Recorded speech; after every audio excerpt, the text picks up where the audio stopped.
کہ جب ہم دین کا کام کر رہے ہیں، دعوت اللہ کا کام کر رہے ہیں، تو پھر ہمارے اندر اخلاص کا ہونا ضروری ہے۔ اخلاص کا ہونا ضروری ہے۔ کسی بھی عمل کی قبولیت کے لیے اخلاص شرط ہے۔ اگر آپ کے عمل میں اخلاص نہیں ہے، آپ چاہے نماز پڑھیں، آپ چاہے تلاوت قرآن کریں، آپ چاہے صدقہ و خیرات کریں، آپ چاہے قیام اللیل کا اہتمام کریں، چاہے جتنی بڑی آپ عبادت کر لیں، اگر انسان، اللہ کے نبی تو یہاں تک بیان فرماتے ہیں کہ 3 لوگوں کا تذکرہ نبی کریم صلی اللہ علیہ وسلم نے فرمایا، ایک وہ جس نے اپنی جان کو اللہ کی راہ میں قربان کر دیا، ایک وہ جس نے اپنی ساری زندگی علم حاصل کرنے اور لوگوں تک علم کو پہنچانے میں لگا دیا، اور تیسرا وہ جس کو اللہ نے بہت زیادہ مال و دولت عطا فرمائی اور اس نے اپنے مال و دولت کو لوگوں میں لٹا دیا۔ تینوں اشخاص کے سلسلے میں یعنی نبی صلی اللہ علیہ وسلم فرماتے کل قیامت کے دن ان 3 لوگوں کو جو اتنی بڑی بڑی عبادتیں انجام دینے والے، اللہ تبارک و تعالیٰ کہے گا یہ تینوں کو لے جا کر منہ کے بل گھسیٹ کر ان کو جہنم کی آگ میں ڈال دو، منہ کے بل گھسیٹ کر ان کو جہنم کی آگ میں ڈال دو۔ وہ کہے گا کہ پروردگارا میں نے تو اپنی جان کو تیری راہ میں قربان کر دیا۔ اللہ تبارک و تعالیٰ کہے گا کہ نہیں، تیری نیت میں اخلاص نہیں تھا، تو یہ چاہتا تھا کہ لوگ بہادر کہیں، لوگ شجاع کہیں، لوگ کہیں کہ دیکھو کتنی بہادری سے اللہ کی راہ میں لڑنے والا ہے۔ کہا گیا تیری شہرت ہو گئی، دنیا میں تیرے لیے جو کہا جا رہا تھا کہا گیا، اب آخرت میں تیرے لیے کچھ نہیں۔ عالم دین وہ کہے گا کہ پروردگارا میں نے اپنی ساری زندگی علم حاصل کرنے میں اور تیرے علم کو دوسروں تک پہنچانے میں نے اپنی زندگی گزار دی۔ اللہ کہے گا کہ نہیں، تیری نیت میں کھوٹ تھا، تو یہ چاہتا تھا کہ لوگ کہیں کہ واہ کیا اتنی اچھی تقریر کرنے والا، واہ کتنی اپنی زندگی کو علم کی راہ میں لٹانے والا ہے۔ تیرے لیے کہا گیا اب آخرت میں تیرے لیے کچھ نہیں ہے۔ وہ مال و دولت کو قربان کرنے والا، لوگوں میں لٹانے والا، وہ کہے گا کہ پروردگارا تو نے مجھے مال و دولت عطا کی تھی، میں نے تیرے مال کو تیرے بندوں میں لٹا دیا۔ اللہ کہے گا کہ نہیں، تیری نیت میں کھوٹ تھا، اخلاص نہیں تھا، تو چاہتا تھا کہ لوگ کہیں کہ دیکھو بھائی کتنا بڑا سخی ہے، کیا مالدار ہے، کیسا فیاض ہے، اللہ کی راہ میں کیسا لٹانے والا ہے۔ دنیا میں کہا گیا آخرت میں تیرے لیے کچھ نہیں۔ اللہ اکبر، اتنی بڑی بڑی عبادتیں انجام دینے کے باوجود آخرت میں کوئی صلہ نہ ملے، کیوں؟ اخلاص نہیں تھا نیتوں میں۔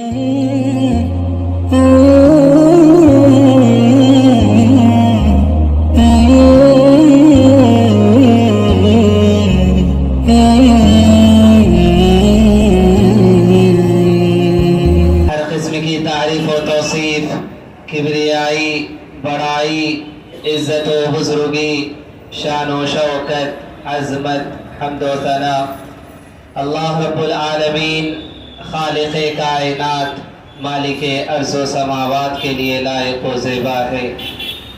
درود و سلام رب العالمین کے تمام پیغمبروں پر، نبیوں پر، رسولوں پر، میرے اور آپ کے آخری نبی جناب محمد رسول اللہ صلی اللہ علیہ وسلم پر۔ محترم حاضرین،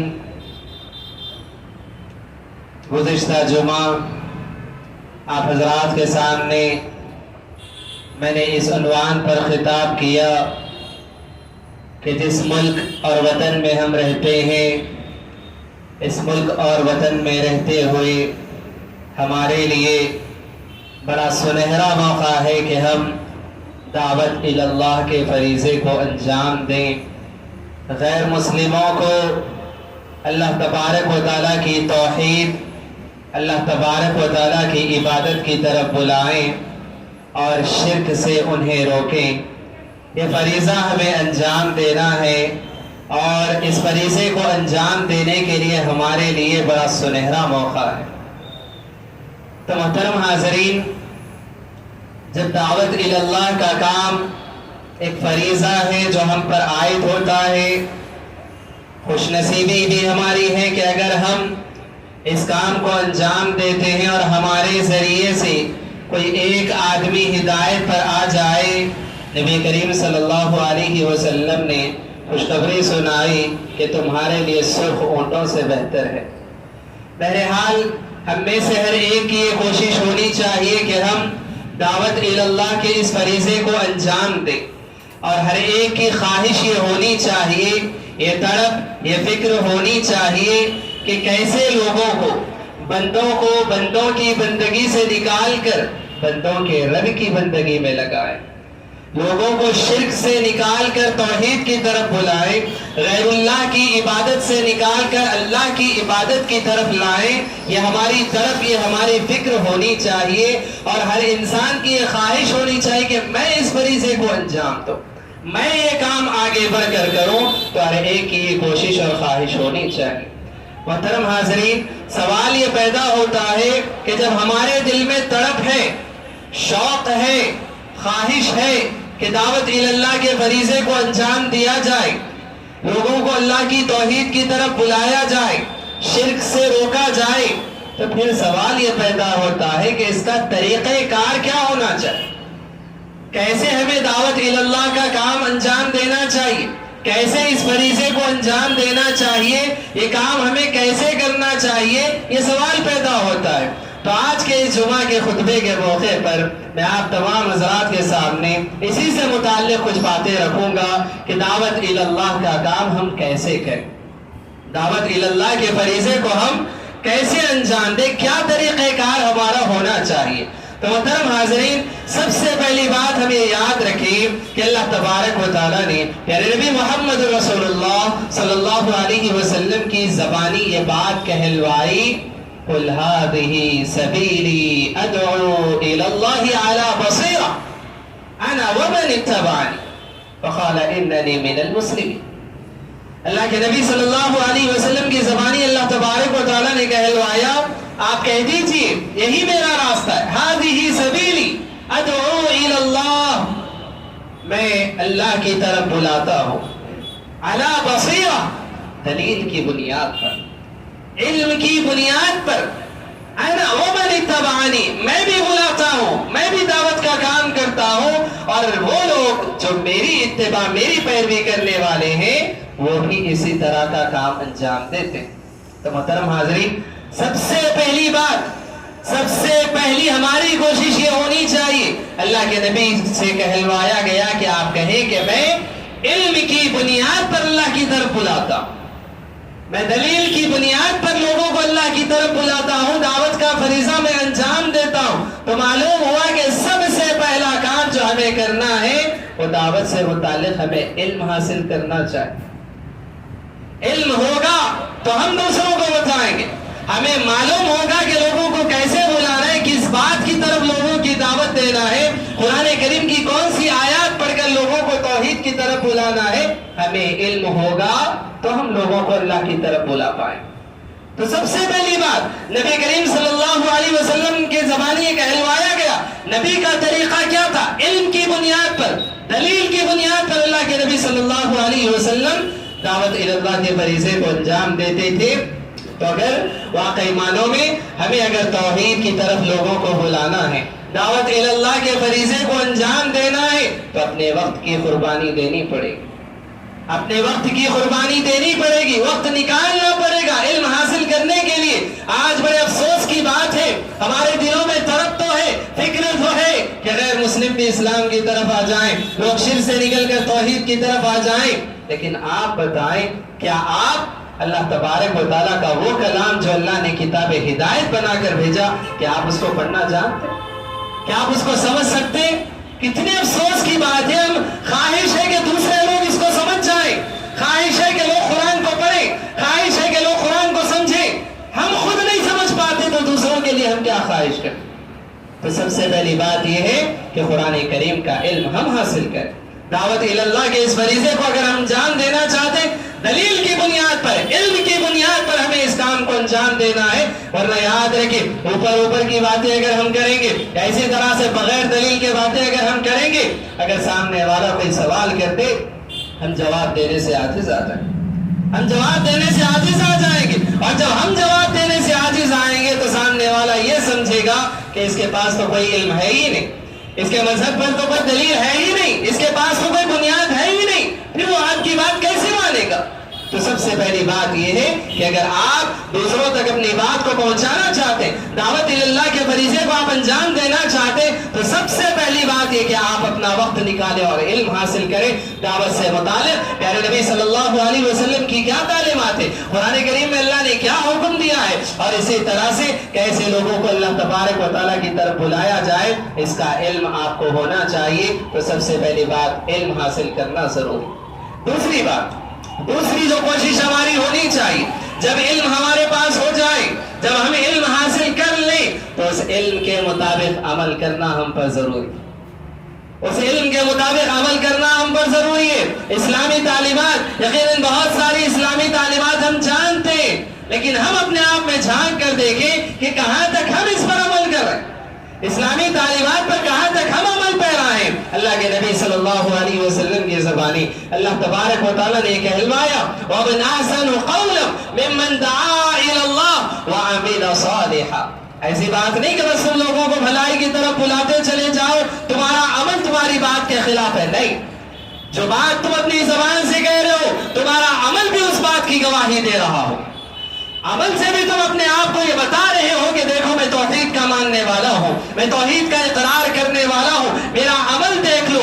اور اس طرح سے ہونا چاہیے کہ آپ عملی اعتبار سے بھی لوگوں کو دعوت دیں، صرف زبانی طور پر نہیں، صرف زبان سے نہیں، بلکہ آپ کا عمل بتائے، آپ کا عمل بتائے کہ آپ یہ اپنے عمل سے، اپنے کردار سے یہ ثابت کریں، میں جھوٹ نہیں بولتا اس لیے کہ میں مسلمان ہوں، میں خیانت نہیں کرتا اس لیے کہ میں مسلمان ہوں، میں دغا بازی نہیں کرتا اس لیے کہ میں مسلمان ہوں، میں لڑائی جھگڑا نہیں کرتا اس لیے کہ میں مسلمان ہوں، میں فتنہ فساد نہیں مچاتا اس لیے کہ میں مسلمان ہوں، میں اسی طرح سے شراب نوشی نہیں کرتا کیوں میں مسلمان ہوں، میں جوا نہیں کھیلتا کیوں میں مسلمان ہوں۔ آپ کا ایک ایک عمل، آپ کا کردار اس بات کا گواہ رہے کہ دیکھو اگر اسلام کو دیکھنا ہے میرے عمل کو دیکھ لو، میں وہ ہوں کہ میں اپنے آپ کو مسلمان کہتا ہوں، میرا عمل دیکھ لو۔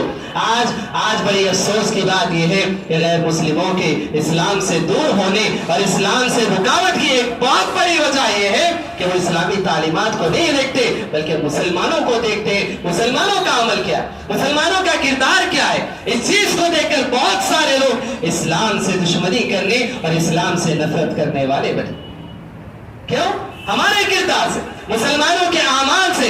آج ہم دیکھ لیں کتنے ایسے مسلمان ہیں، اگر آپ اتنی مسلمانوں کی پہچان بن چکی ہے، کسی مارکیٹ میں آپ چلے جائیں، اگر آپ کو معلوم ہونا ہے کہ آپ یہ جاننا چاہتے کہ امانت دار کون ہے، ایسے طرح سے سچ بولنے والا کون ہے، کسی ایک مسلمان دو مسلمان کا نام اگر آپ مارکیٹ میں سن لیں بہت بڑی بات، کسی مسلمان کا نام آ جائے، کسی مسلمان کی دکان نظر آ جائے، لوگ یہ کہیں گے کہ وہ دھوکے باز ہے، وہ جھوٹ بولتا ہے، وہ خیانت کرتا ہے، وہ دھوکہ دیتا ہے۔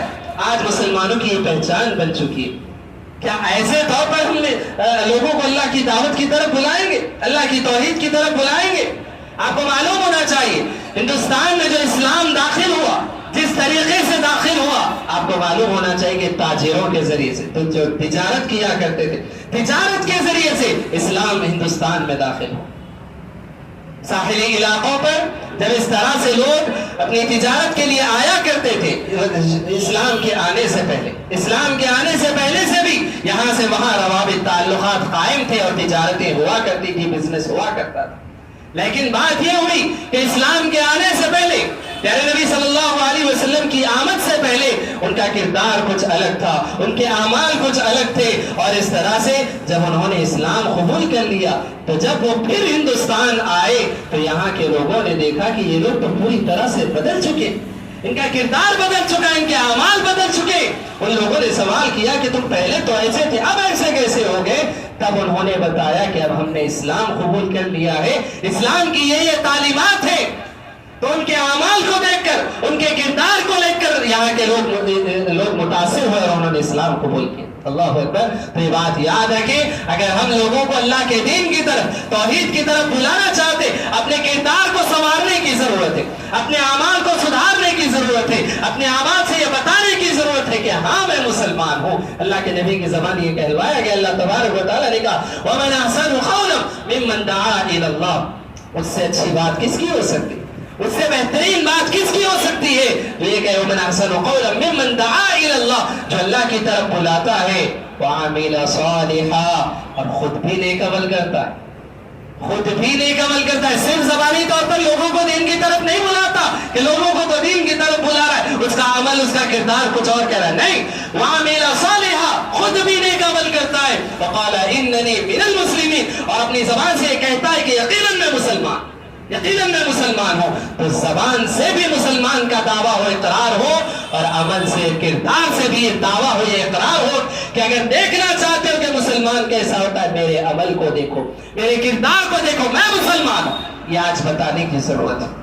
یہ دوسری بات۔ تیسری بات یاد رکھیں کہ جب ہم دین کا کام کر رہے ہیں، دعوت اللہ کا کام کر رہے ہیں، تو پھر ہمارے اندر اخلاص کا ہونا ضروری ہے، اخلاص کا ہونا ضروری ہے۔ کسی بھی عمل کی قبولیت کے لیے اخلاص شرط ہے۔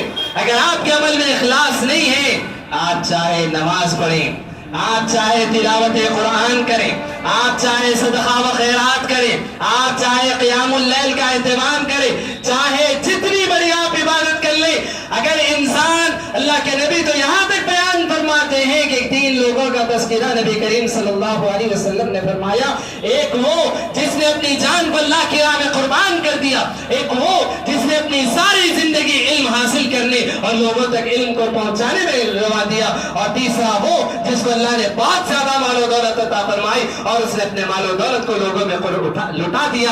تینوں اشخاص کے سلسلے میں یعنی نبی صلی اللہ علیہ وسلم فرماتے کل قیامت کے دن ان 3 لوگوں کو جو اتنی بڑی بڑی عبادتیں انجام دینے والے، اللہ تبارک و تعالیٰ کہے گا یہ تینوں کو لے جا کر منہ کے بل گھسیٹ کر ان کو جہنم کی آگ میں ڈال دو، منہ کے بل گھسیٹ کر ان کو جہنم کی آگ میں ڈال دو۔ وہ کہے گا کہ پروردگارا میں نے تو اپنی جان کو تیری راہ میں قربان کر دیا۔ اللہ تبارک و تعالیٰ کہے گا کہ نہیں، تیری نیت میں اخلاص نہیں تھا، تو یہ چاہتا تھا کہ لوگ بہادر کہیں، لوگ شجاع کہیں، لوگ کہیں کہ دیکھو کتنی بہادری سے اللہ کی راہ میں لڑنے والا ہے۔ کہا گیا تیری شہرت ہو گئی، دنیا میں تیرے لیے جو کہا جا رہا تھا کہا گیا، اب آخرت میں تیرے لیے کچھ نہیں۔ عالم دین وہ کہے گا کہ پروردگارا میں نے اپنی ساری زندگی علم حاصل کرنے میں اور تیرے علم کو دوسروں تک پہنچانے میں میں نے اپنی زندگی گزار دی۔ اللہ کہے گا کہ نہیں، تیری نیت میں کھوٹ تھا، تو یہ چاہتا تھا کہ لوگ کہیں کہ واہ کیا اتنی اچھی تقریر کرنے والا، واہ کتنی اپنی زندگی کو علم کی راہ میں لٹانے والا ہے۔ تیرے لیے کہا گیا اب آخرت میں تیرے لیے کچھ نہیں ہے۔ وہ مال و دولت کو قربان کرنے والا، لوگوں میں لٹانے والا، وہ کہے گا کہ پروردگارا تو نے مجھے مال و دولت عطا کی تھی، میں نے تیرے مال کو تیرے بندوں میں لٹا دیا۔ اللہ کہے گا کہ نہیں، تیری نیت میں کھوٹ تھا، اخلاص نہیں تھا، تو چاہتا تھا کہ لوگ کہیں کہ دیکھو بھائی کتنا بڑا سخی ہے، کیا مالدار ہے، کیسا فیاض ہے، اللہ کی راہ میں کیسا لٹانے والا ہے۔ دنیا میں کہا گیا آخرت میں تیرے لیے کچھ نہیں۔ اللہ اکبر، اتنی بڑی بڑی عبادتیں انجام دینے کے باوجود آخرت میں کوئی صلہ نہ ملے، کیوں؟ اخلاص نہیں تھا نیتوں میں۔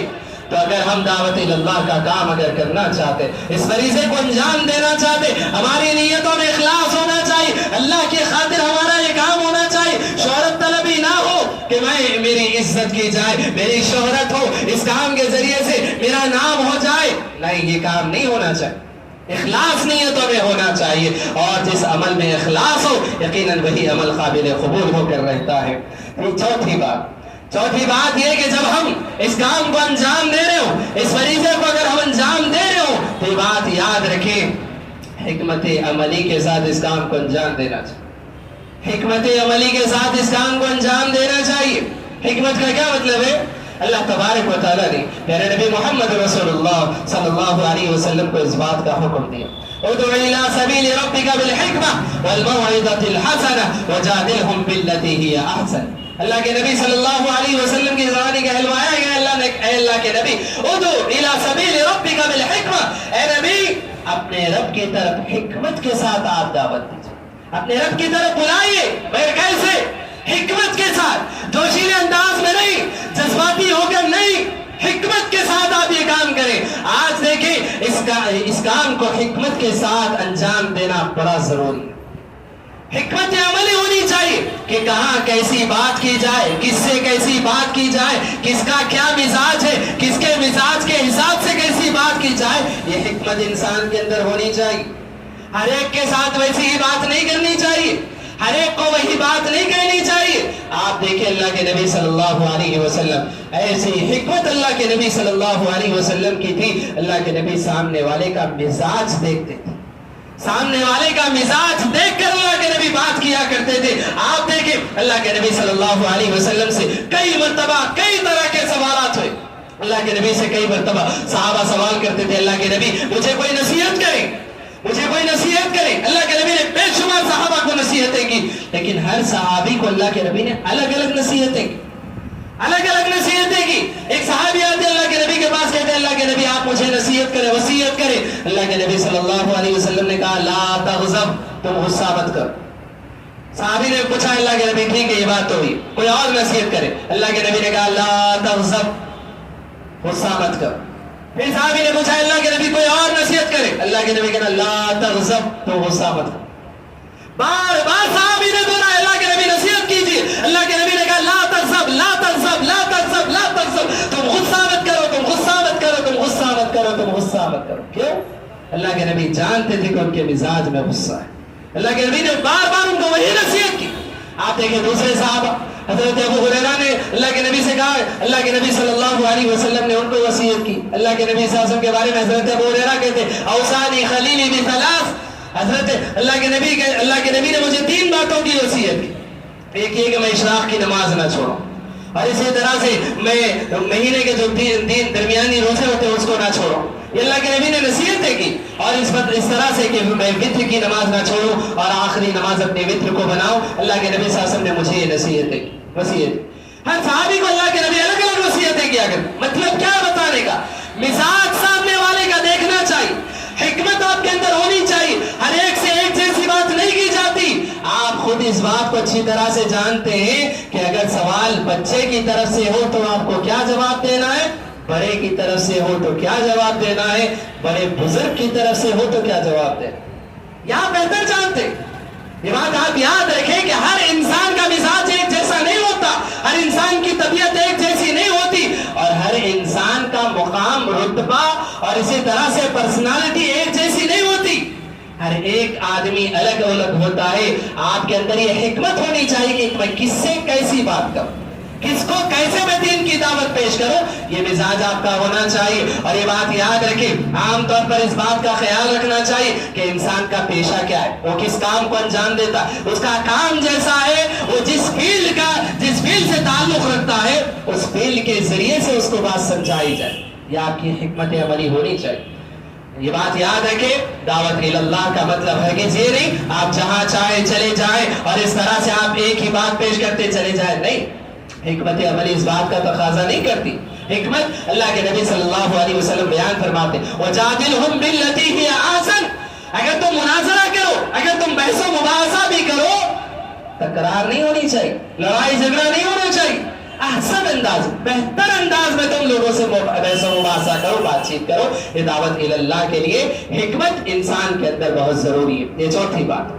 اس کے بعد ہم دیکھیں جب ان ساری باتوں کو, ان سارے کاموں کو ہمیں انجام دینا ہے تو پھر کیسے سٹیپ بائی سٹیپ یہ سارے کام ہمیں کرنے ہیں. یہ بات یاد رکھیں, آج ہر انسان کے لیے وقت نکالنا یقیناً بہت مشکل ہے.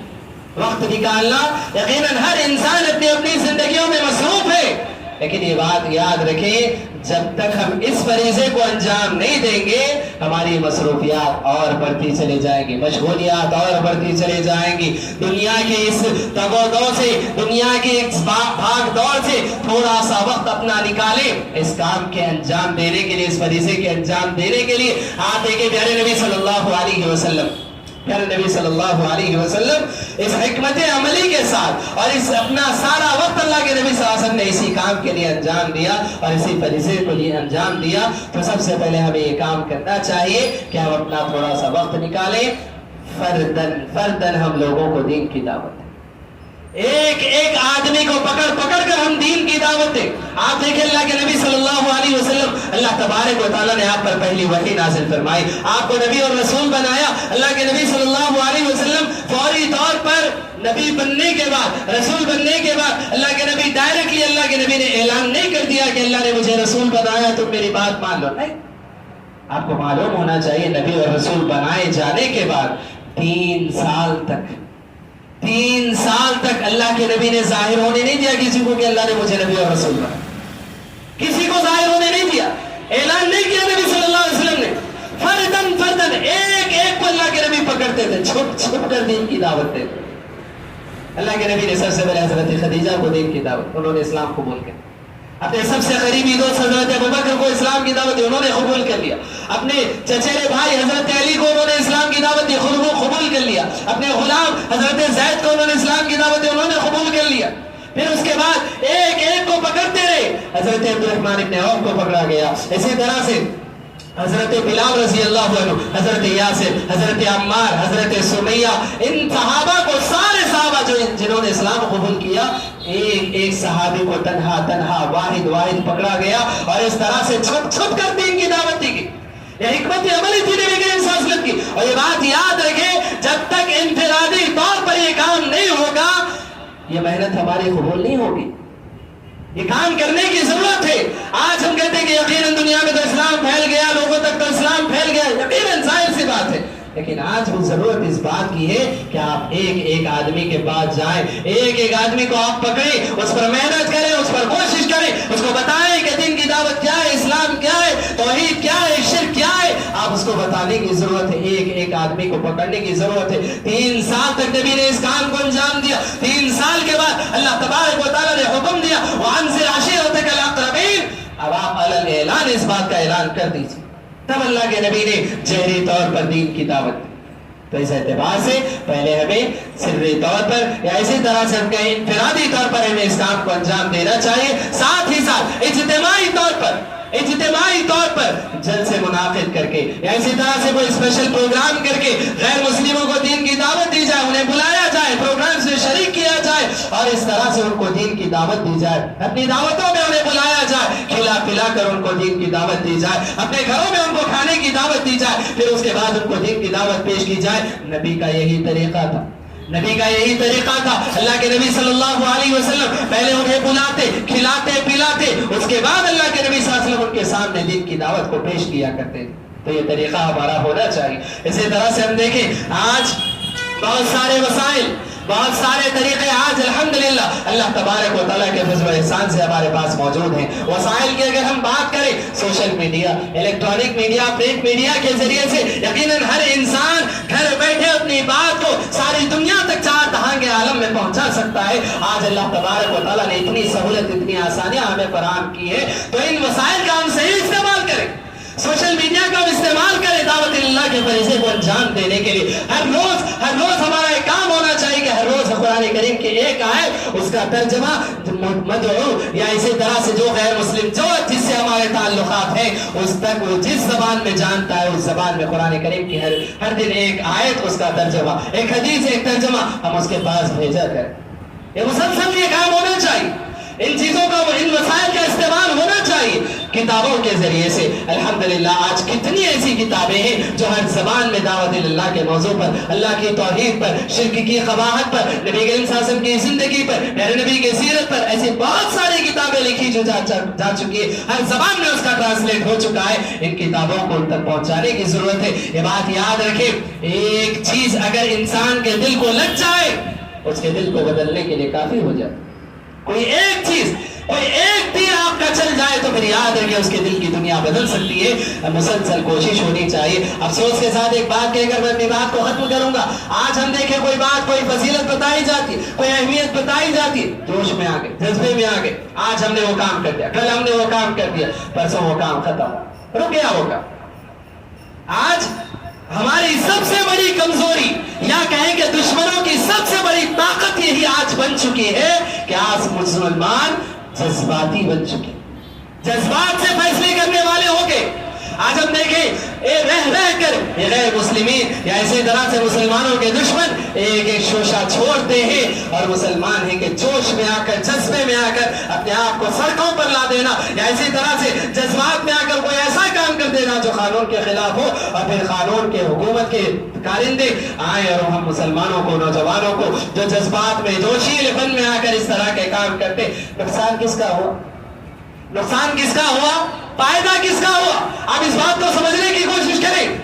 آج سب سے بڑی کمزوری ہم مسلمانوں کی ہو چکی ہے کہ آج آج ہم جذبات میں آ کر کام کرنے والے نہیں، جذبات میں آ کر کام کرنا نہیں ہے، جوش میں آ کر کام کرنا نہیں ہے، ہوش میں آپ رہیں، مسلسل کام کرنا چاہیے۔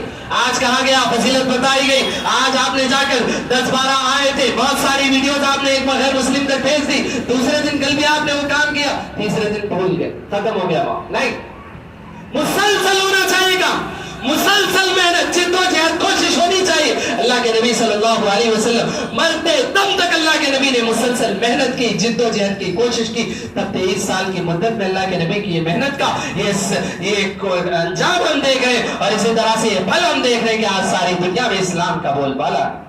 حاضرین، مسلسل کوشش ہونی چاہیے، جد و جہد ہونی چاہیے۔ یہ نہیں ہونا چاہیے کہ کبھی کوئی چیز بتائی گئی، جوش میں آ گئے، جذبے میں آ گئے، آپ نے اس کام کو انجام دے دیا، 2-4 دن کے بعد اس کام کو چھوڑ دیا۔ نہیں، مسلسل محنت، مسلسل کوشش ہونی چاہیے۔ تعلقات نہیں ہے، تعلقات بنائے، روابط نہیں ہے، روابط بنائے، غیر مسلموں سے اپنے آپ کو جوڑنے کی کوشش کریں، انہیں اپنے آپ سے قریب کرنے کی کوشش کریں، اور اس کے بعد ان تک دعوت دین کو پہنچانے کی کوشش کریں۔ یہ ہمارا فریضہ ہے، اور اس فریضے کو انجام ہمیں دینا ہے، اور اگر ہم اس فریضے کو انجام دیتے ہیں تو یاد رکھیں ہمارے لیے یقیناً بہت ساری خوش نصیبیاں ہیں۔ اللہ کے نبی صلی اللہ علیہ وسلم نے بہت بڑی فضیلت اس کام کی بتائی ہے۔ رب العالمین سے دعا کرتے ہیں کہ رب العالمین ہم تمام کو اللہ اس کے رسول کے احکام و فرامین کے مطابق زندگی گزارنے کی توفیق عطا فرمائے۔